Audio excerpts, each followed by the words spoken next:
ఈ రోజే సబ్స్క్రైబ్ చేయండి, మీ ఫేవరెట్ షోస్ చూడండి.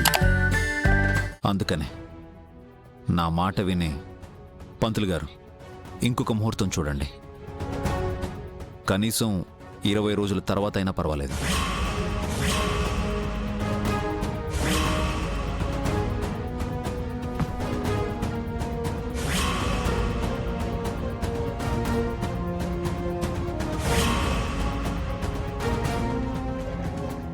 ఈ వారంలోనే జానుని పెళ్లి చేసుకోవాలి. ముహూర్తం పెట్టండి పంతులు గారు. ఏంటి బిస్కెట్ మాదిరి డబ్బు తెచ్చి ముందేస్తే ఎప్పుడో వచ్చే ముహూర్తాన్ని ముందుకు తెస్తాననుకున్నారా? కుదరదు. ప్లీజ్ పంతులు గారు, నన్ను బతిమాలకు. అసలు మీ ఇద్దరి జాతకాలే కలవటం లేదు. ఆ అమ్మాయి మీద పిచ్చి ప్రేమతో నువ్వెక్కడ ప్రాణాలు తీసుకుని చస్తావోనని జాలిపడి జత చేద్దామని చూస్తే నన్నే లంచగొండం చేస్తావా? అది కాదు పంతులు గారు. ఇంకేమీ మాట్లాడకు. ఈ వారంలో కాదు కదా, ఇంకో 2 నెలల దాకా పెళ్లికి మంచి ముహూర్తాలే లేవు.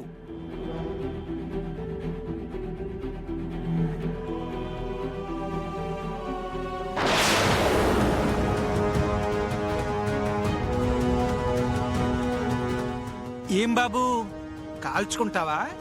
బెదిరిస్తున్నావా? నువ్వే పోతావు.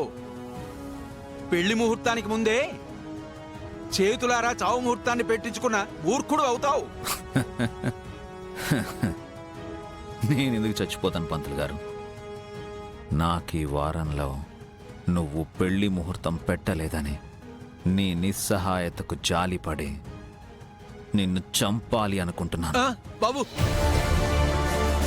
వద్దు బాబు, బాబు బాబు వద్దు బాబు. చెస్ట్ మీద పేలిస్తే నొప్పితో విలవిల్లాడిపోతూ ప్రాణం వదులుతా. అదే నోట్లో పెట్టి షూట్ చేస్తే బాబు ఈ వారంలోనే నీ పెళ్లికి ముహూర్తం పెట్టేస్తాను బాబు.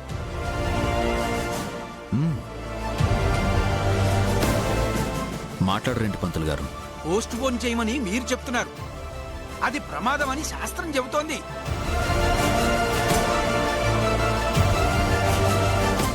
శాస్త్రాన్ని గౌరవించాలి కదండి, లేదంటే ప్రమాదం. మా జాతకాల ప్రకారం ఇంకొక ముహూర్తం ఉందేమో చూడండి.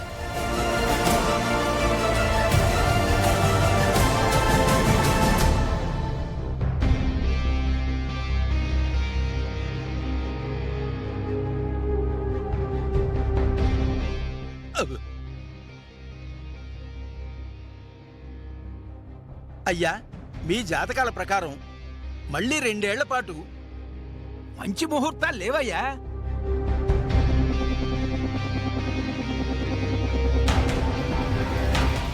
అప్పటికి రాజెవరో వంటెవరో. ఏమంటారు శ్రీనివాస్ గారు?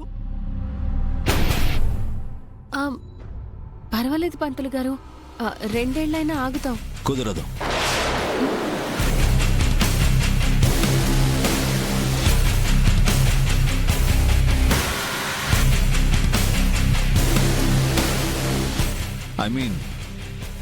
ఒక ఆడపిల్లకి ఎంగేజ్మెంట్ చేసిన తర్వాత సాధ్యమైనంత త్వరగా పెళ్లి జరిపిస్తే బాగుంటుంది.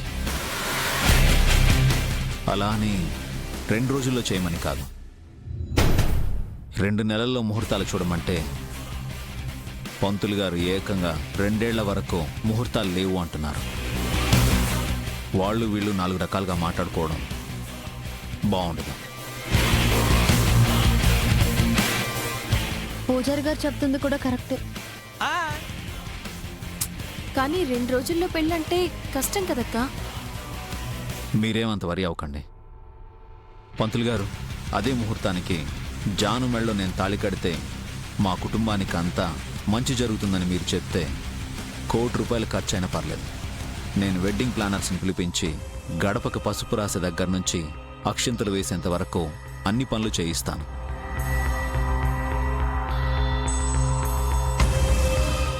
ఆ పని చేసేయండి బావగారు. వెడ్డింగ్ ప్లానర్స్ ని పిలిపించేయండి.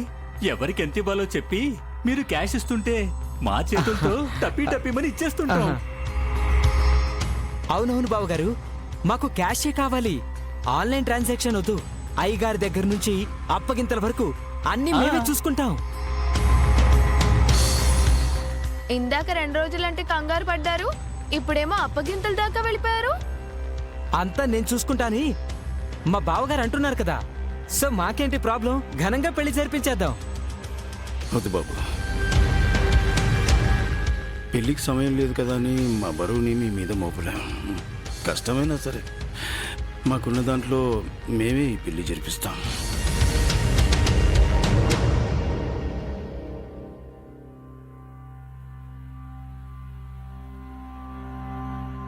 జైబాబు గారు అంతలా చెప్తుంటే మధ్యలో మీరేంటి నాన్న? ఆయన అనుకుంటే ఏదైనా సరే చిటికలో అయిపోతుంది. ఒప్పేసుకోండి. లేదు సంతోష్, మనకంటూ తృప్తి ఉండాలి కదా. స్తోమతుంది కదా అని మొత్తం భారాన్ని అబ్బాయి మీద మేం వేయలేం.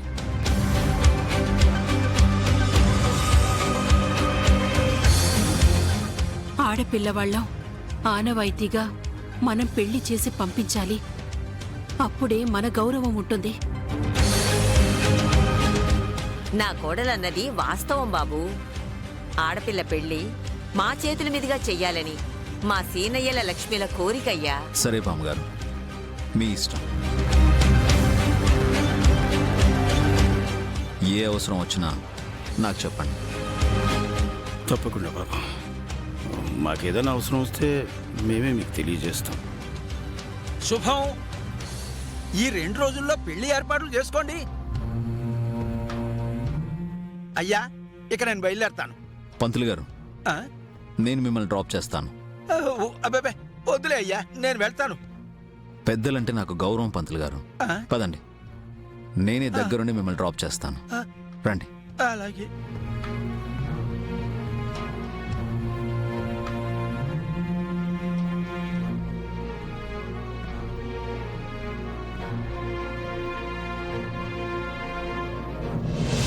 ఏంటి బాబాయ్ మీరనేది? సిద్ధు కనిష్కకి ఐ లవ్ యూ చెప్పాడా? నిజమేనమ్మా. వినగానే మీకులాగా మేం కూడా ముందు షాక్ అయిపోయాం.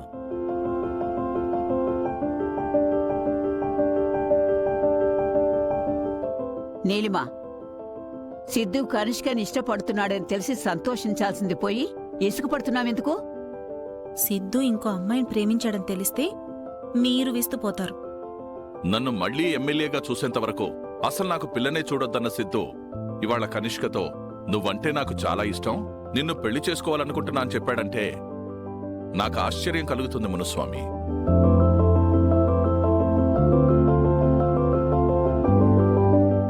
అమ్మాయి నచ్చితే మనసులో మాట చెప్పడానికి ఎక్కువ సమయం తీసుకోర్లేండి.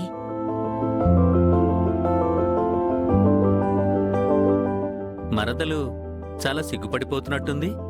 సిద్ధు ఐ లవ్ యూ అని చెప్పిన మాటలు నా చెవులకి మళ్ళీ మళ్ళీ వినిపిస్తూనే ఉన్నాయి.